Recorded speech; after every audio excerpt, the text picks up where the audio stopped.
Hello everybody, my name is Leo, and if you follow my channel you know that in the last videos I did a demo review of the NUX MG300 and a comparison between the NUX MG300 and other budget amp modeling pedalboards. You can find the links to this video in the card above or description below.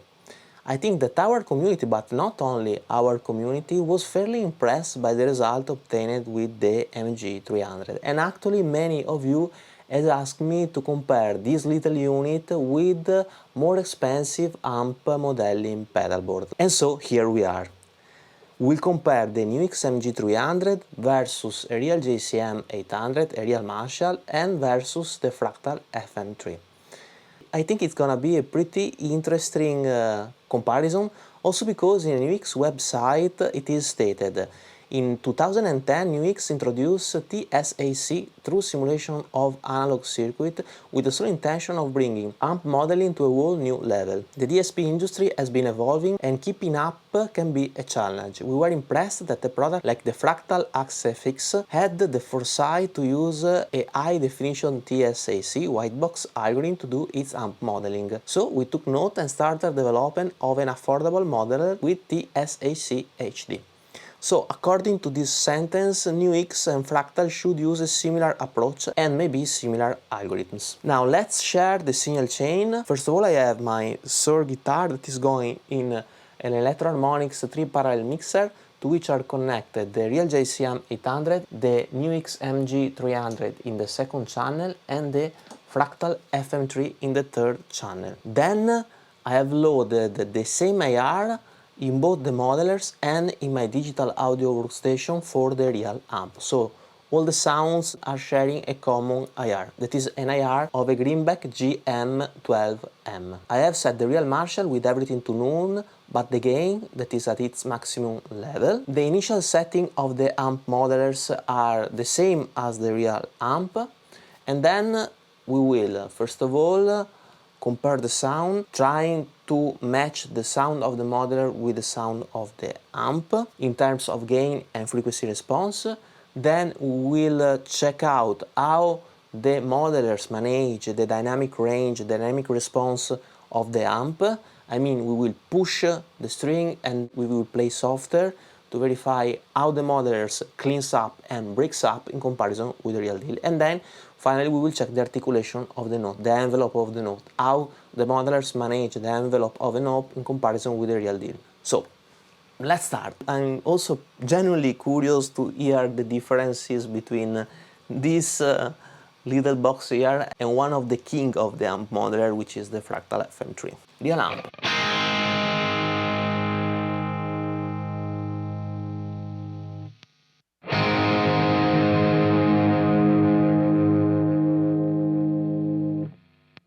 FM3.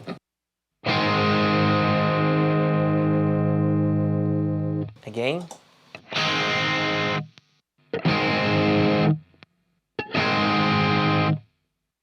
Okay. Well, first of all, I noticed two things. The real JCM has much more high frequency. The MG300 and FM3 are surprisingly similar. And they both are darker in comparison with the real amp and with, I think, a little bit of more gain in comparison with the real amp. So let's try to get similar sounds.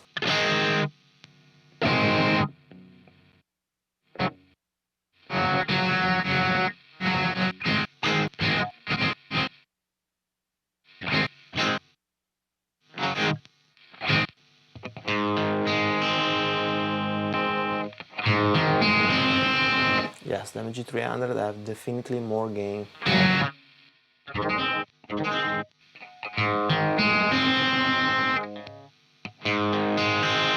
Now they are pretty similar.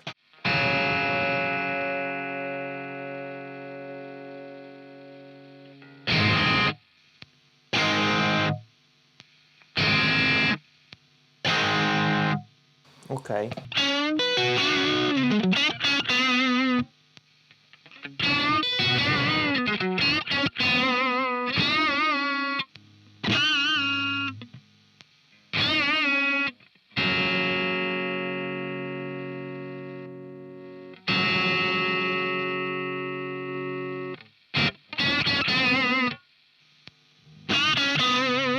Even in the MG300, the gain influences also the frequency response. And if I reduce it too much, I lose body. So I think that this is a good compromise.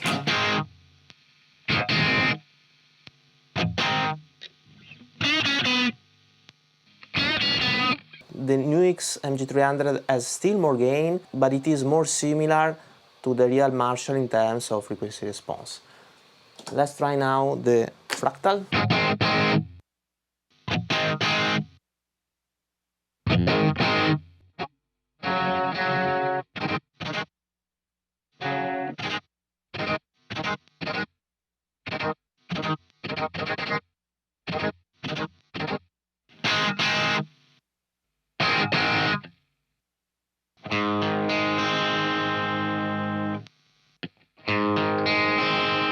Wow.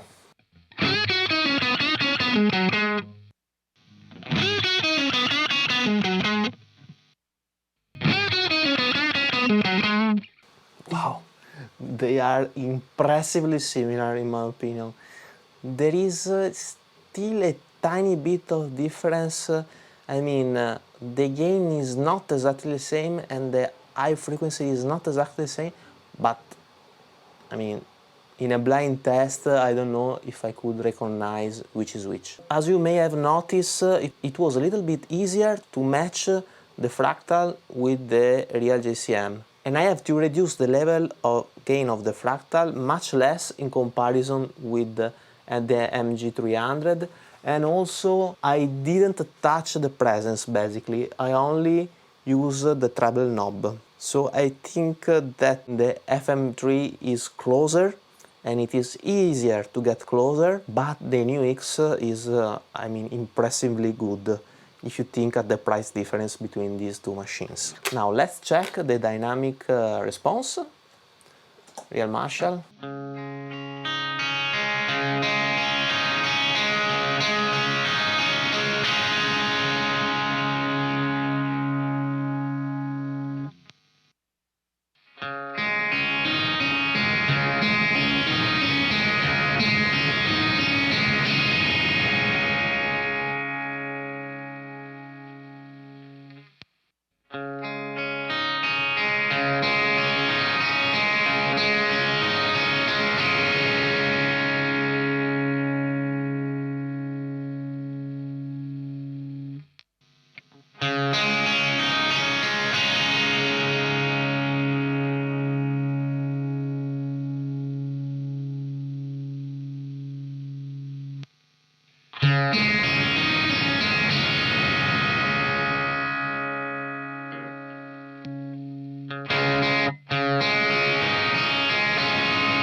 Okay, one thing that I've noticed is that the MG300, when it reaches its maximum level, its maximum gain, when you push harder, then once you push less, it drops down very quickly, more quickly than the other two.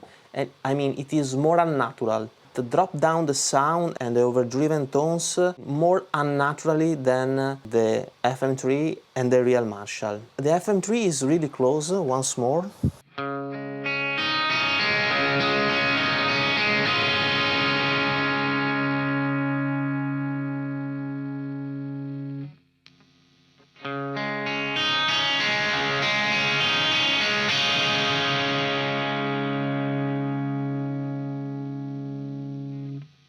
Well, I mean, they are very close. The FM3 ramps up with the gain and then goes down more naturally than the MG300 and very similarly to the JCM 800. Once more, in a blind test, I don't know if I would recognize which is which.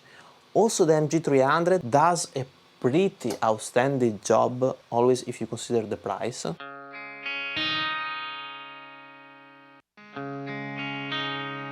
There are two weaknesses in the MG300. The first one is that if you notice, when I play very softly,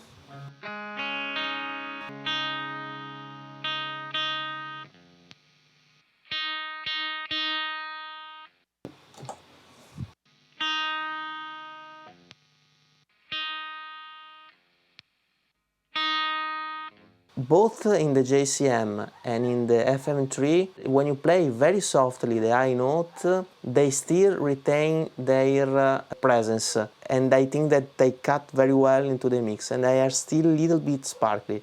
Where in the MG300 they lack a little bit of life, I don't know how to say, they are less sparkly. And the other weaker point of the MG300 is, as I was saying, it ramps up in gains and then turn down according to your touch much more abruptly, much more quickly.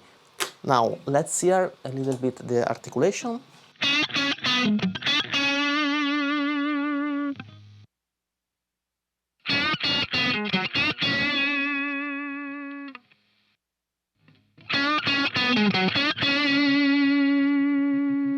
Okay, once more, the modelers are doing a pretty good job, but there is still this little weakness of the MG300. The decay of the note is less natural.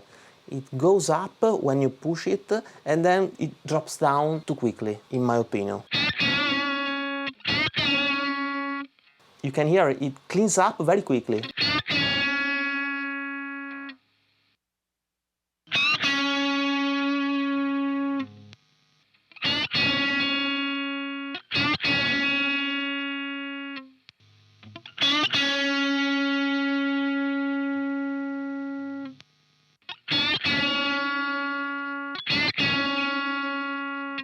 Yes, I think this is maybe the more evident weakness of this unit, in my opinion. And this weakness came out both in the dynamic management test and in the test about the peak response. I think that the note breaks up and cleans up too quickly in comparison with the real deal and with the FM3, which are more natural. The gain drops down more naturally. But I mean, it would be almost impossible to hear it in a mix, and honestly I didn't notice it while I was doing the demo review and the comparison with the other budget modelers. I'm very curious now to hear your opinions. What do you think? Is the FM3 worth the extra money, in your opinion? Is it closer to the real deal? Let me know in the comment below. So we have now reached the end of this video. I hope you enjoyed, and if you did it, please subscribe to my channel and hit the notification bell. It would be of great help. See you in the next video. Bye bye.